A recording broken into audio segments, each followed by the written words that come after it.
Добрый день, уважаемые наши телезрители, видеозрители, подписчики. Сегодня мы хотели бы затронуть такую тему, как стуки двигателя. Сегодня наша цель занятий – это разобрать категории шумов в двигателе, разобраться, насколько они опасны, в каких зонах они прослушиваются. Тут делят данные шумы на несколько категорий. Это у нас идут шатунные стуки, а точнее стуки шатунных шеек, стуки коренных шеек. Это у нас относится к зоне коленчатого вала. Потом у нас еще есть стуки, которые относятся к поршневой группе. Это стуки поршней, стуки поршневых пальцев. Отличаются они тем, что износ идет либо колец, либо износ идет самого сопряжения поршень-цилиндр. Когда кольца залегают у нас, они не изнашиваются, а просто они входят в канавки, и потом начинаются стуки самих поршней. На малых оборотах их не очень слышно, то на больших оборотах они очень опасны и их хорошо слышно. И звук напоминает как будто стук о глиняную посуду. С таким стуком нельзя нагружать сильно двигатель. Может доехать до гаража или автосервиса на небольших оборотах. Особенность данного звука, он хорошо слышится на непрогретом двигателе, то есть на холодном. И по мере прогревания, по мере увеличения металла, поршней, он начинает потихоньку заглушаться. Также имеется такая группа, как группа у нас газораспределительного механизма, и у них идет свои стуки. Здесь у нас видно коромысло прижато, здесь вот слышно, он стучит. То есть увеличен зазор, и когда у нас сильно разбиты все зазоры, то на высоких оборотах двигателя все вот эти клапана, коромысла начинают стучать. Даже вот два коромысла, если стучать, то уже слышно звук. Следующий звук, это у нас идет стук клапанов. Это металлический стук идет на общем фоне. Он не сильно опасен, можно доехать также до гаража или до сервиса. И звук он идет металлическим на фоне общих глухих звуков. Хорошо прослушивается на малых оборотах, также на средних частотах двигателя. И прослушивается его в местах расположения клапанов и коромысел. Допустим, здесь можно слушать. На данном двигателе стоит у нас еще сверху крышка головки блоков. Можно также прослушивать в зоне прохождения по крышке. Теперь еще один характерный звук, связанный также и с газораспределительным механизмом, и с кривошипно-шатунным механизмом. Это у нас либо стук цепи, идет так называемый лязг цепи, либо у нас идет стук натяжного ролика. Получается, он начинает стучать, и цепь хоть и натянута, да, вот он начинает так вот стучать, и так стучать, и по своей оси, и вдоль, и поперек начинает стучать, и создается такой звук, как будто что-то открутилось. На данном двигателе также мы видим еще одну неисправность в данной зоне, это у нас сломанный успокоитель цепи. Он также приносит очень большие неудобства в плане звуковых ощущений. И что у нас получается? Растяжение цепи, неисправности натяжного ролика, в данном случае натяжной звездочки, и успокоитель цепи, они как раз приводят к такому резонансу звуков, что непонятно, в чем у нас идет причина. Кроме этого, если у нас на газораспределительной шестерне пройдет перескакивание цепи из-за неправильного нажатия, натягивания ролика, то у нас пройдет сбой всего цикла, так скажем, всех настроек клапанов, и это может привести к более тяжелым последствиям, таким как самое малое у нас на данном двигателе это слом коромысла, потом идет погнутость клапана, и самое страшное это у нас, когда из-за погнутости клапана пробивает поршень. В таких случаях даже коленчатый вал может у нас заклинить и разорвать двигатель пополам.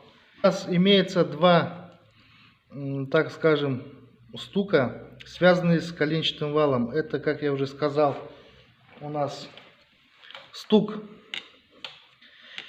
в шатунных шейках, и стук у нас в коренных шейках. В коренных шейках стук идет низкого тона, он прослушивается в нижней части картера. Чуть выше соединение картера и поддона картера идет где-то от 2 до 5 сантиметров выше в этой зоне. То есть вот у нас идут коренные подшипники, и примерно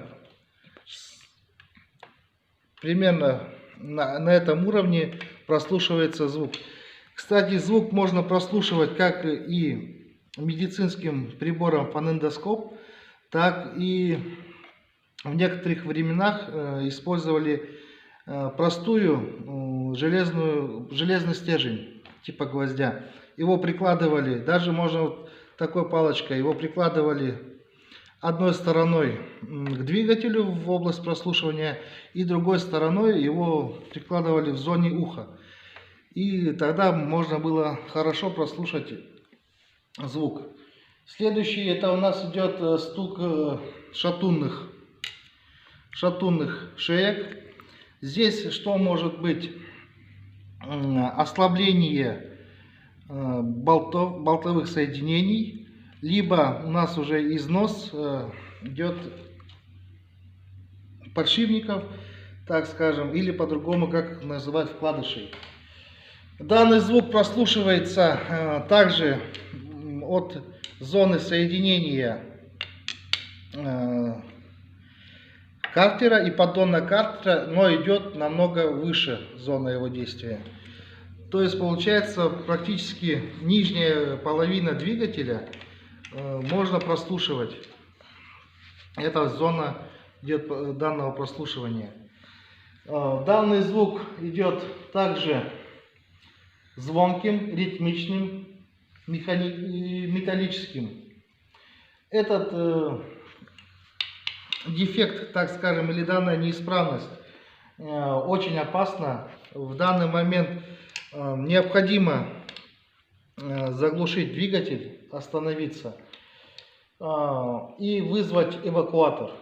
Он увеличивается при увеличении нагрузки. Чем он опасен? Тем, что, как я уже сказал, вкладыши,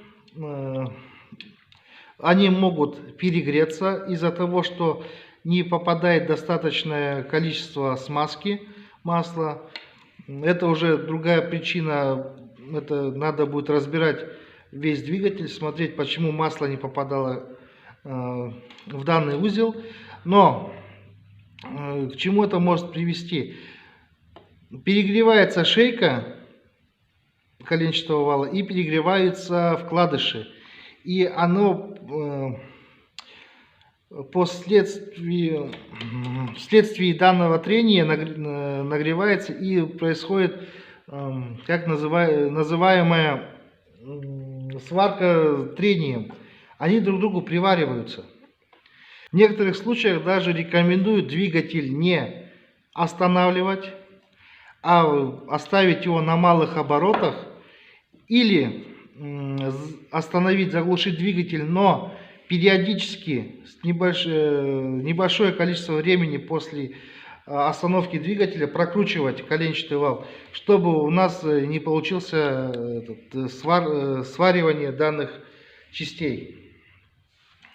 В дальнейшем это может помочь в ремонте двигателя. И еще один у нас такой стук есть, имеется, как так называемый звук детонации или детонационный звук. Он у нас прослушивается в средней зоне, в данной зоне, то есть там, где у нас ходит поршень. Он возникает из-за того, что был залит некачественный бензин. Данный звук, детонационный звук, вызван таким явлением, как детонация, то есть идет более ускоренное возгорание горючей смеси в цилиндрах двигателя. То есть в несколько раз скорость возгорания смеси превышает нормативную скорость.